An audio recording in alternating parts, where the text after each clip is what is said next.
should you move around in virtual reality? That seems like a very simple question. I mean, in the real world, we obviously just walk or run or swim naturally. But even in the most advanced of VR simulations, we're stuck to using, for the most part, thumbsticks. And compared to what is possible, this sort of locomotion technique really doesn't make current VR all that different from traditional consoles, just with motion controllers and a screen strapped to your face. But today, we're taking a look at the newest in VR locomotion technology, an Omni-Directional Treadmill, the KatWalk C2, possibly the future of true VR locomotion. Still unreleased, we get to check out an early unit, and we're gonna see just how much Omni-Directional Treadmill technology has improved in just the past year, and see if this thing is worth the $1,000+ it costs, and maybe get a little closer to answering the question, is this actually how we should be moving within virtual reality? So, just last year, I made a video on the very first widely available consumer ODT, or Omni-Directional Treadmill, and within just a year of the original, KatVR has already released a significantly improved version with a cheaper price even, adding a ton of features. Also, in my opinion, making the device look significantly better. But let me give a quick background in case you're new to ODTs. Omnidirectional treadmills, by definition, are required to offer one main feature: the ability to walk in any direction for an unlimited distance virtually, while physically remaining practically stationary, which is perfect for VR. You could be in a tiny space physically, but still walk around an entire planet virtually. I should also point out that this isn't a treadmill in the typical sense, instead much closer to what I like to call a slide mill, requiring the use of special super slippery shoes and a lubed up friction surface to walk on. And even though only a year has passed since the original version, it feels like this is a device from 3 years in the future, significantly improving in function and solving many of the original issues I and many others had with the first one. Well, most of the problems, except the inevitable one. This thing is just big. Shipping and moving a KatWalk is no small feat in effort or expense.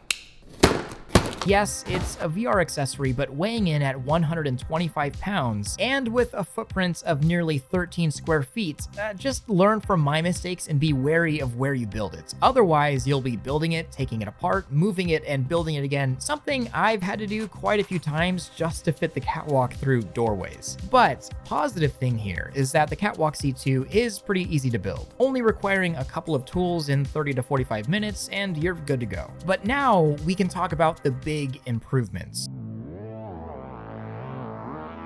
Gone are the multiple sizes of the KatWalk. Now, one size fits all as long as you're somewhere close to or within 5'3" and 6'5", using a system where you adjust the device's height according to your own, although the maximum weight capacity is still 288 pounds for the user. But the appearance and new height adjustment are only the beginning of why I'm pumped for this newer iteration. It seems like Kat kind of thought of everything. Simple things like hooks on the device for your controllers and headset, an optional sitting module for seated and standing experiences like No Man's Sky or riding a horse in Skyrim. There's now a dedicated physical calibrate button on the device that works instantly, so you don't have to dive through menus to readjust your orientation. Way better reach, so now you can actually squat down or lean over to grab things, which is more than welcomed. And now haptic feedback is built into the base of the machine, so the entire earth can shake underneath you, which I'll get back onto in just a moment because that was kinda huge. But I have to say, one of the biggest improvements to the original KatWalk are the shoes. The last KatWalk had a floppy set of IMU sensors to track your feet position and see if you're walking or moving your legs, and they technically did the job, but not perfectly, and if you moved your feet too fast, they'd fly off or get confused, and you were limited to only forward movement, no side to side or backward, which isn't very, realistic, I guess. Imagine walking around in real life, but you can only walk forward. Kinda weird. However, for the C2, they used a completely different technology, and it's nothing new, but it's really smart. Instead of only relying on IMU data, the new shoes took the decades-old technology of an optical mouse sensor and just threw it on the bottom of the shoe. It works the exact same way that a mouse does, but for your feet on the ground. It can tell if you're moving forward, back, left, right. It's super simple, but I found found it working significantly better. Plus, the new shoes are no longer terrible bowling shoes, now going for more of a budget pair of training shoes. Still not the best, but certainly an improvement. And the last boring technical bit, the KatWalk C and C2 are compatible with just about every Steam VR and Oculus game out there, as long as the game has smooth locomotion built in. I even tried games that technically aren't released yet, and every single one of them works. Although, some games probably aren't really worth using the KatWalk for unless you just want to be worse at the game than everyone else, but you can if you want to. Also, any VR headset, Pimax, Index, Vive, Quest 2, and PC VR mode works with all of them. Even PlayStation VR with an adapter, which is awesome. And KatVR says that they're working on a Quest 2 version to work without a PC at all, although I'd kind of question if you have the money to buy a big VR treadmill, you could probably afford a PC as well, but you know, whatever. Let's just get on to the fun part. What's it like walking within VR with the C2? Well, when I first used a KatWalk C last year, it took me quite a few hours to get the hang of it, falling hysterically over and over again. But this time around, I'm a self-proclaimed catwalk expert. In the meantime, within the past few months, I ran a half marathon in Skyrim VR on the catwalk, something I definitely would not recommend. But this obviously made picking up the newer C2 significantly easier. However, I do still want to talk about the learning curve and whether this even feels realistic. And well, walking on a slide mill in VR is not like walking normally on the Earth. If it's your first time ever on a slide mill, it's probably gonna feel terrible actually. And it's not until walking for maybe hours that you can build up the muscle memory to get the real hang of it. And I think the problem here is that your movement isn't one-to-one exactly translated into game. If a game, for example, has a fixed movement speed, then, well, I could sprint as fast as I possibly can on the catwalk, but still be walking in game, which feels very wrong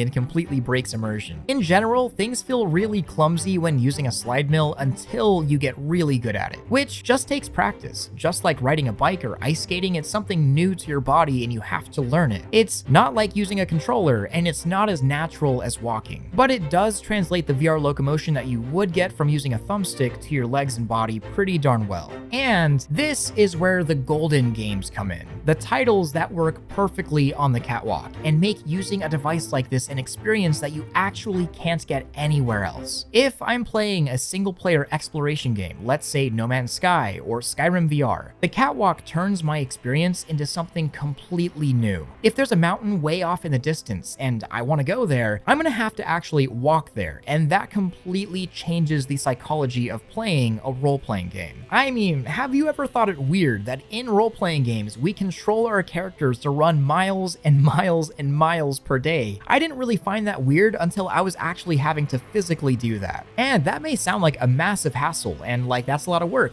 And you're right, it is. But if your overall goal of virtual reality is to immerse yourself into a completely different world, to feel like you're actually there, to feel a sense of accomplishment and important in what you're doing within that virtual world, this is a pretty darn good way to do it. Thing is, in gaming, I don't think we really respect the scale of things. And that sense of scale within these worlds feels palatable and very real because there's a physical component to it. I can match my steps to distance. It's harder, it's more difficult, and sometimes not even fun because you're tired and sore, but that's kind of what peak immersion feels like. That's realism. And one of my favorite moments while using the KatWalk C2 was landing my ship in No Man's Sky, actually feeling the rumble of the engines under my feet due to the new haptic platform, then walking out to gaze over a mountainside, completely losing myself for a moment until I realized that my actual destination was halfway across the planet. And this is where something like the catwalk changes the game and how I play it. Normally, I wouldn't even think twice about just walking there, but this time, I'd have to actually walk there. So I turned around and hopped back in my ship and just flew there. That sort of sensical practicality just doesn't exist in most of gaming nowadays because there's no real consequence to breaking the rules of scale. Holding W or forward on a thumbstick is no big deal, you could do it for forever. And honestly, walking there would have taken just as long as flying there.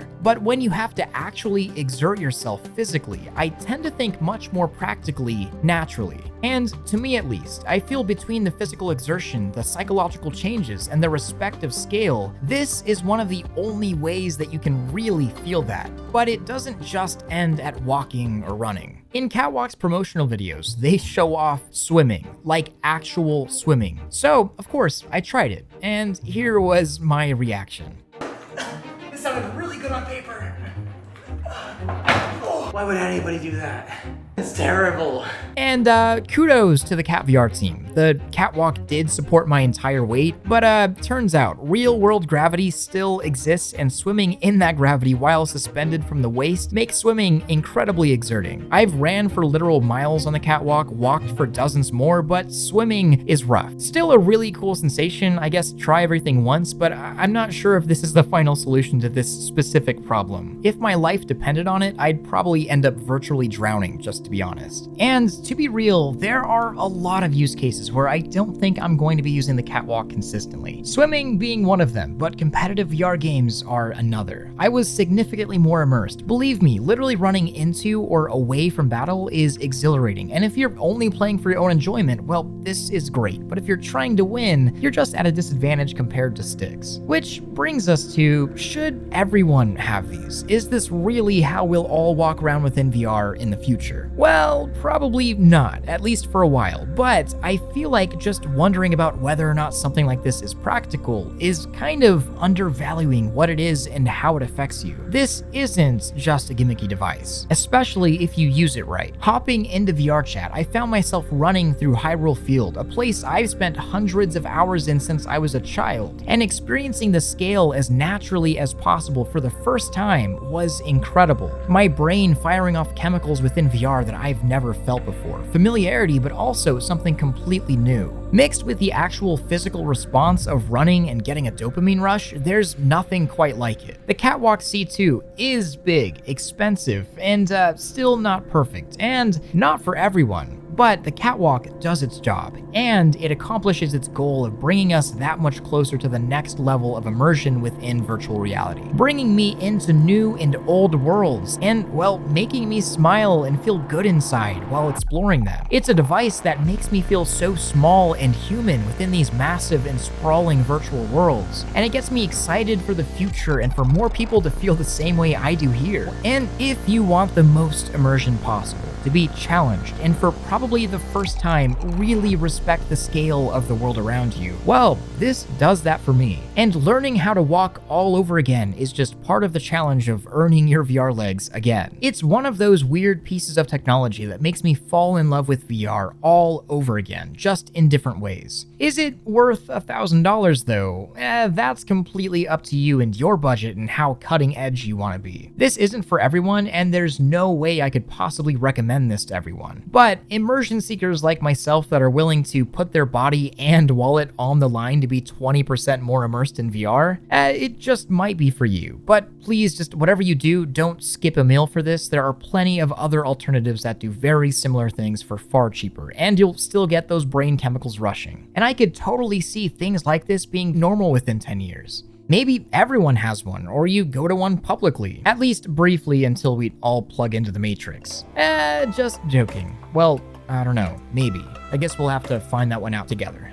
Either way, I hope that you enjoyed this one. I'm gonna keep messing around with the KatWalk and seeing what sort of things I can do with it. If you did like this, please let me know with that like button. And if you wanna see more virtual reality exploration, then please subscribe and hit that notification bell so you can see more VR tech updates like this. Also, thank you to my Patreon supporters. I couldn't do any of this without you. Until next time, much love, Thrill out.